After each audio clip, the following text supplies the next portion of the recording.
You're listening to Nocturne. I'm Vanessa Lowe. In most places, the defining feature of night is darkness. And darkness can make us unsure of our footing.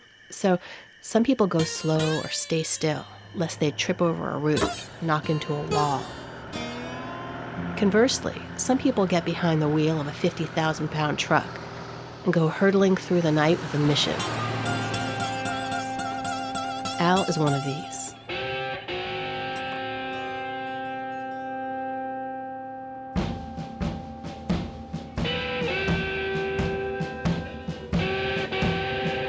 My name is Albert Creighton Wilkinson, and I was born in 1940. I used to be a truck driver. 28 years I drove truck, commercial. Before that, I worked in construction in the mid-70s. Construction went pretty much belly up, and I figured that the last thing people are going to buy after they pay their rent are groceries. And so I was very fortunate to get on with a grocery company. I had a good career out of it. The tractor, of course, it had the steering wheels. Some of them look like a conventional pickup truck, except they're probably 5 times bigger.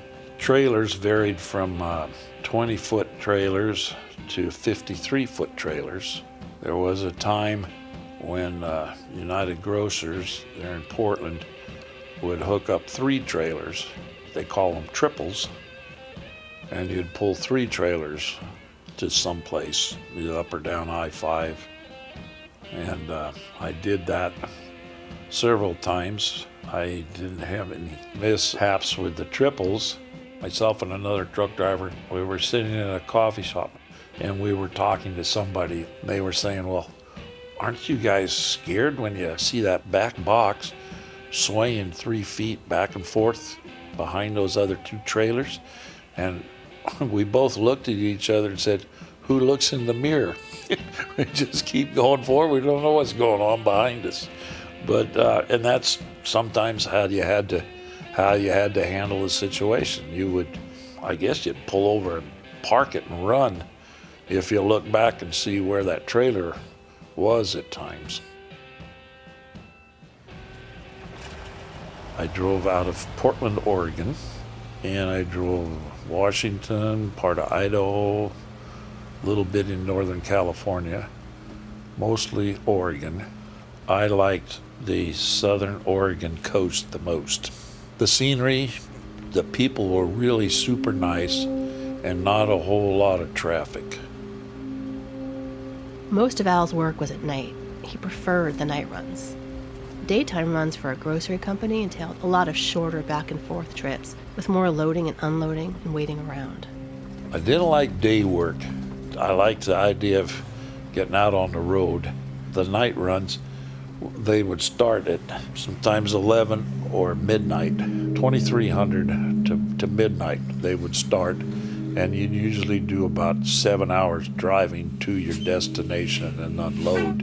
And you could go get a piece of pie a la mode, or a cup of coffee, and go up the road and find a wide spot and take the 20-minute power nap, and you were good for another 8 hours. And then do your return trip. Al drove the night runs by himself, but he didn't feel alone. It was kind of different. You were out there by yourself, had a lot of time to think. Actually, God always rode with me. He was always there. Sometimes I talked to him. It might sound funny, but I know there was times and places that I went, and I went back later, maybe in the daylight, and holy mackerel, I went down that road 3 weeks ago in the middle of the night. How did I do it? Well, he was with me, and it did make me comfortable, and it did make sense. It worked for me, we'll put it that way. Al was always aware that even on familiar routes, driving in the dark was like driving on a new road each time. You'd have hills to go over, and it'd be dark. You couldn't see, no street lights, anything like that. Now and then there might be a light on a barn somewhere, a quarter of a mile off the road, and the wind was blowing, you'd have to remember that, it could be a tree blew down and you're the first one to come across it. Or it's raining hard. Every landslide starts small, come around a corner.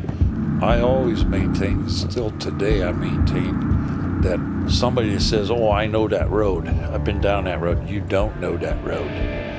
You don't know if there's a school bus broadsided right around that corner. There wasn't the last time you went down there, but you don't know what's around the corner. So every trip would be like a new experience. There wasn't a whole lot that was bad about it, well, except the weather. You'd go out. It didn't matter what the weather was doing, you'd go out. It could be snowing, ice, whatever, and I'd have to chain up. Of course, the flip side of the solitude and time to think while driving at night is the risk of falling asleep at the wheel. Al had an arsenal of tools to combat this possibility. Crank down the windows, shake your head and get as much cold air blowing on you, slap your face, turn up the radio. Hope you don't nod off. If you nod it off once, you nod off twice, you better pull over and take the nap. But sometimes it's hard to find a spot to pull over when you get that tired. It's quite a picture, Al alone in his truck in the middle of the night, slapping his own face with music blasting out of the cab windows while the wind whipped his hair around. Yeah. Whatever it took to get you to that wide spot. Well, there are also regulations in place to prevent drivers from pushing themselves too hard and increasing the risk of accidents due to fatigue. The regulations were I could drive 10 hours a day. I could be on duty 15 hours a day was the maximum. So it would be a combination of driving and work time could not exceed 15 hours. There's lots of regulations in transportation, which, airline pilots and sea captains, river pilots and truck drivers have to abide by or they can get into trouble. And there's all sorts of trouble you can get into driving a big rig. Al's been pretty lucky for the most part. Except for this one time. Yes, I was involved in an accident that was preventable that shut down Interstate 5 in Oregon for a week, and I held the record of shutting the highway down for, I think it was about 15 years. I held the record. Al's accident wasn't due to fatigue or an extra long rig. That night, he was only pulling one trailer, which is a good thing. He was doing a route called the Medford Turn between Portland and Medford. I did that as often as I could because it was pretty easy work. It was just 5 hours down to Medford, 5 hours back, and you were done. It was pretty much of a no-brainer. It was pretty good duty. And one particular winter, it was in November of 1996. They had an awful lot of rain. They had snow, and then they had a warm rain that came up out of California and melted the snow, raised all the rivers, had some landslides, some highway flooding. I was on one of these Medford turns. It was about 1:15 in the middle of the night, 01:15. Military time is 1:15 in the morning, pitch black, raining. Any light that was on the pavement was basically a reflection coming off either my headlights or somebody else's headlights. I was returning from Medford. I was going north, back to Portland. I was just about to the main Roseburg exit. And there was a big bang, thump, and the light, I was knocked out.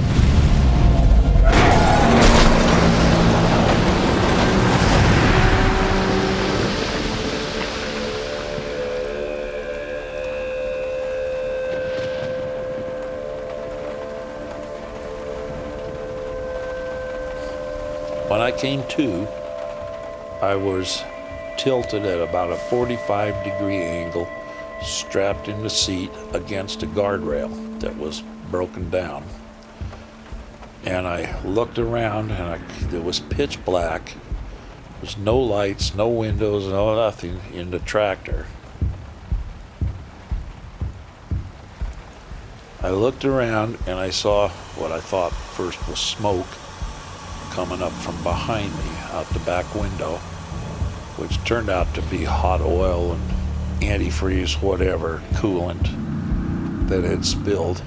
And I bumped the back window, and it fell out. And then I realized that I had crashed. I'd hit something, and I didn't know what it was. I couldn't figure out what was happening, but something wasn't right.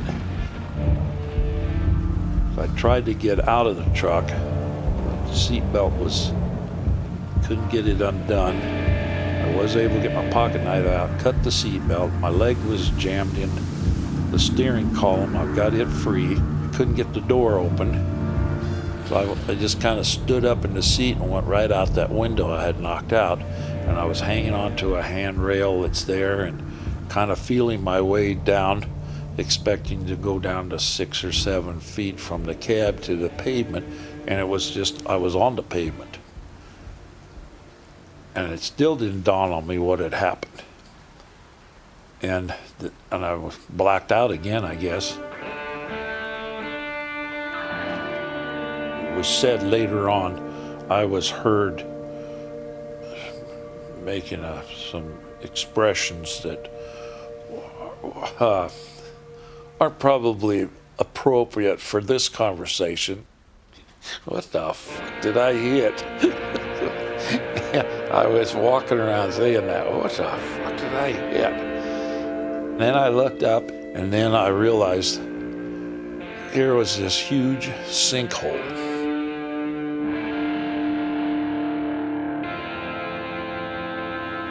This huge hole, probably 40 feet deep and 100 feet long, took out a lane and a half of the freeway, collapsed when I went across it. When I went across, of course, it dropped down, and the frame of my tractor, the truck, hit solid on the solid end of the hole, and it sheared the engine totally off the frame. It went sliding down the highway. The cab sheared off. I was trapped in it. It went the other direction and tilted against the guardrail, which was now dangling because the mudslide had taken out the guardrail. And the tractor went down in the hole, what was left of it, the front wheels, the rear wheels, the transmission, the frame, the fuel tanks. They went down in the hole, and there was about 4 feet of the trailer, the back of it, hanging over the hole with the tailgate, the liftgate rails hanging down into the hole. It sheared everything off the trailer. All that went down in the hole. The trailer was sitting up there, no wheels or nothing on it. Al's mind was straining to make sense of what had just happened. Nothing was where it was supposed to be. I wandered around. At that time it was dark. After the fireman come up over that concrete divider, he's shining his flashlight around, and that's when I realized that it was just the cab that was up there. And it looked like a Volkswagen sitting over there, about the size of a little bug Volkswagen. Well, he asked me, I said, yeah, I was driving that. You want to know if there was anybody with me? And I said, no, I was by myself.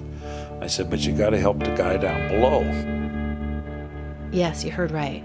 He said, you got to help the guy down below. I said, I don't know how many more down in that hole. What had happened, after I opened up the hole, a car came by and got hung up in it somehow or another, the edge of the hole, and spun around. And that young fella jumped out of his car. He got out and was jumping up and down, yelling, waving his arms, yelling, sinkhole, sinkhole, sinkhole. Well, who's going to hear that in the middle of the night? He's out there in the middle of the freeway. Then along comes Redaway truck lines, northbound, behind me. Somebody going southbound warned him that there's something going on at that Milepost 123 and a half. There's something going on there. I don't know what it is. They told him he's going northbound. So he's alert to it. He'd slowed down to about, he told me later, about 45 miles an hour. Then he sees this kid out there jumping up and down, waving his arms. Well, he didn't want to hit the kid. So he went as far to the right as he could, hoping to get his tractor past the hole. Well, it caught his right front wheel, the edge of it did, and it flipped him upside down in the hole. He's strapped in his tractor. It flipped him into the hole and pulled 2 of his 3 trailers. He was pulling 3 trailers into the hole, totally out of sight, and the rear trailer was sticking out of the hole. Then along come a third semi, and he saw the hole, the trailer sticking out of the hole and all that, and he swerved to the left and went through the concrete divider with his truck. The guy that was standing out in the middle of the highway yelling, "Sinkhole, sinkhole," about that time decided maybe he better get out of the way. Sadly, he didn't get out of the way in time. This young fellow didn't have a flashlight, a flare, or anything. How are you going to stop trucks doing 50, 55 miles an hour on a rainy, dark night? You don't. You let it work itself out. And unfortunately, he lost a foot over the deal. He ended up getting his foot caught between the rear wheels and the concrete divider, had to have his foot amputated. This is a lot to take in, even after the fact, so let's recap. The situation that Al was trying to make sense of was that while he was driving at night in the pouring rain, his truck had opened up a sinkhole 40 feet deep and 100 feet wide. The cab in which he was sitting was sheared off and slid along the road until it hit a guardrail, knocking him unconscious. The engine, wheels, and fuel tank dropped down into the hole, leaving the trailer dangling on the edge. A guy in a car got out in the middle of the road and tried to warn approaching vehicles, causing a truck pulling 3 trailers to swerve and plummet into the sinkhole. Around this time, a 3rd truck came along and crashed through the divider. Amazingly, everyone lived, even the driver of the triple that went down into the hole. The driver was down there and he heard me up on the top. That's how he knew how to get out of his tractor and work his way up out of there. Al was in pretty bad shape. He had whiplash, an injury to his leg, and had suffered a blow to the head. In shock, totally in a shock, drifting in and out of consciousness. I had to have been, because it was just, you just get this laid back, relaxed feeling that, oh well, and I was walking around there, and that's when I was dumbfounded, what did I hit? And that's when I realized, how big the thing was. That's about when the firemen showed up, I guess, because all I could see in front of me was lights and red lights and that sort of thing. And from there, I was in and out of it, really, and they took me to up to the emergency room. By 6 o'clock that morning, it was on the national news. It was all over. They knew about it in Florida. At the end of it, Al realized that if the cab hadn't sheared off, the outcome might have been very different. They probably would have taken me out, shirt, what's left of his shoes and his pants, put me in a 5-gallon bucket, and that would have been it. Wouldn't have survived it. In addition to Al's injuries, all of which he recovered from, and another guy losing his foot, the driver who went into the hole had a fair amount of emotional trauma. The fellow in the Redaway truck, he never did go back to pulling a regular run. He never did, and I heard later that he ended up in an insane asylum in Washington, and he just could never do it again. You might be wondering how a 100-foot sinkhole just opens up in the middle of a major freeway. It's a fair question. As I mentioned earlier, there'd been a lot of snow and runoff of water, and the river, the Umpqua River, had rose up quite a bit. And the summer before, the local garden club had tried to grow some climbing roses on a big rock wall on that part of I-5 there in Roseburg. And their bark dust or whatever they brought in there had plugged the drains on the west side of the highway, so it wasn't draining out from under the highway. The water that came off that rock wall on that side of the freeway all saturated in there and seeped down underneath the highway. Then when the Umpqua River rose up and started to recede, it sucked all that mud out from under the freeway, and nobody knew it because it was in the middle of the night, I guess, when it really cut loose. There was about 12 or 15 inches of asphalt pavement through the years that built up to that, and the weight of me going across it had opened up this hole, a sinkhole. It's tempting to place blame on those well-meaning gardeners, but I think the state of Oregon was a little negligent on maintaining it, because there was a walking path there. They could have checked it and see what the flood damage was doing. At any rate, there's quite a few pieces of my tractor are in the hole. It was just too dangerous, really, for somebody to go down there and get all the freight out. So it's buried 40 feet under I-5 down there in Roseburg. There's freight still buried under there. So that's how it happened. And I have to say, Al's reaction was a little surprising to me. Shit happens, and nothing I could do about it. I'm just glad I was alive and nobody was. I didn't realize at the time that this fella had lost his foot over it. But that was the worst of it. I got a hole in my leg and a whiplash for about 6 months, but I went right back to work the next day. I didn't have a problem going out driving. It has never really bothered me or given me, any problem. I don't know if that's normal or if that's just that I'm that hardcore. I can break down over the simplest things. But a lot of things I see or done, it doesn't bother me. That's just the way it is. It's hard to describe. I just figured it wasn't my time. That God helped me climb out the window, and we went on. I just didn't let it affect me. It didn't affect me. Al has a theory about why he was so unruffled by the whole thing, while the other truck driver ended up never working again. He saw the hole.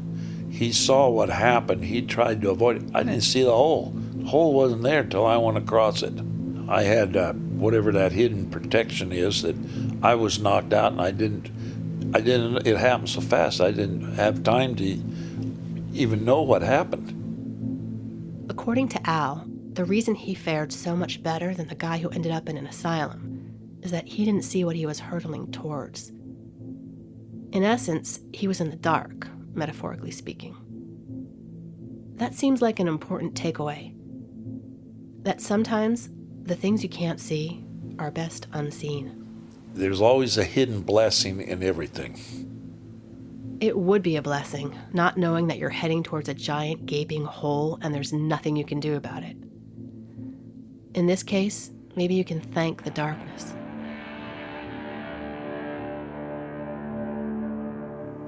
I'm Vanessa Lowe. Nocturne is produced by me and was created by myself and Kent Sparling, who also composed the theme music. Much of the other music in this episode is by Miles Boyson. You can hear Nocturne on iTunes, and while you're there, we would so appreciate it if you would rate us and write a review. It really helps. What also helps is you just spreading the word. Tell your friends, your coworkers, your mother. You can find out more about Nocturne at nocturnepodcast.org and let us know about your own strange, transcendent, or nerve-wracking nighttime stories by emailing us at hello@nocturnepodcast.org. Thanks for listening.